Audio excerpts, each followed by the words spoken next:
জাতীয় পার্টির chairman GM. কাদের বলেছেন, সব দলের মতামত না নিলে সংস্কার টেকসই হবে না।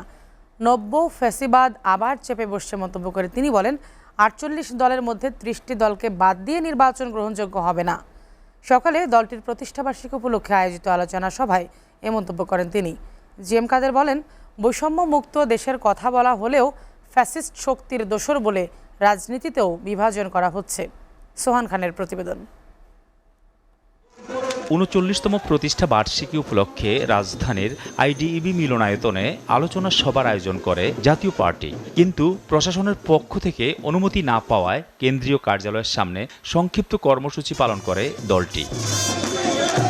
আলোচনা সভায় জাতীয় পার্টির কেন্দ্রীয় নেতারা বলেন, ছাত্র জনতার আত্মহুতির মধ্য দিয়ে দেশ স্বাধীন হলেও প্রকৃতপক্ষে এখনো বৈষম্যের শিকার হচ্ছে রাজনৈতিক দল সহ অনেকেই। আওয়ামী লীগের মামলা উঠে যায়, বিএনপির মামলা উঠে যায়, জাতীয় পার্টির মামলা কিন্তু এখনো অনেক আছে।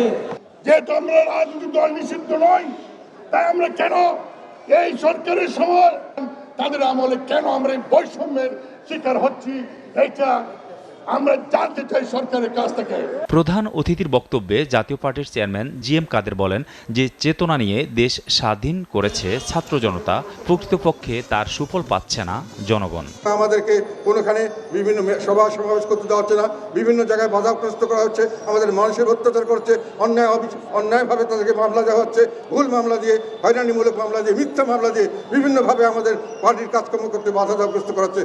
নব্য ফ্যাসিবাদ আবারও চেপে বসেছে মন্তব্য করে জি.এম. কাদের বলেন, ৪৮ দলের মধ্যে ৩০টি দলকে বাদ দিয়ে নির্বাচন গ্রহণযোগ্য হবে না। প্রফেসর ইউনূস সাহেব এইটাই করবেন, সবাইকে নিয়ে বসে দোষ ত্রুটি সবার যা আছে যদি আপনি ক্ষমা করে দিতে পারেন, যাকে শাস্তি দেওয়ার শাস্তি দেন, সবাইকে এক করেন এবং এক করে বলেন যে ভবিষ্যতে তোমরা সবাই একসাথে থাকো, সবাই নির্বাচন করো, নির্বাচনে হেরে গেলে তাকে খুন করার চেষ্টা করো না। সমাবেশ শেষে র্যালি বের করে জাতীয় পার্টি।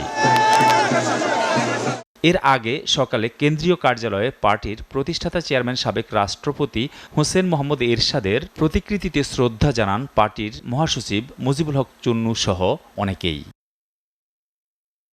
সোহান খান, এসএটিভি, ঢাকা।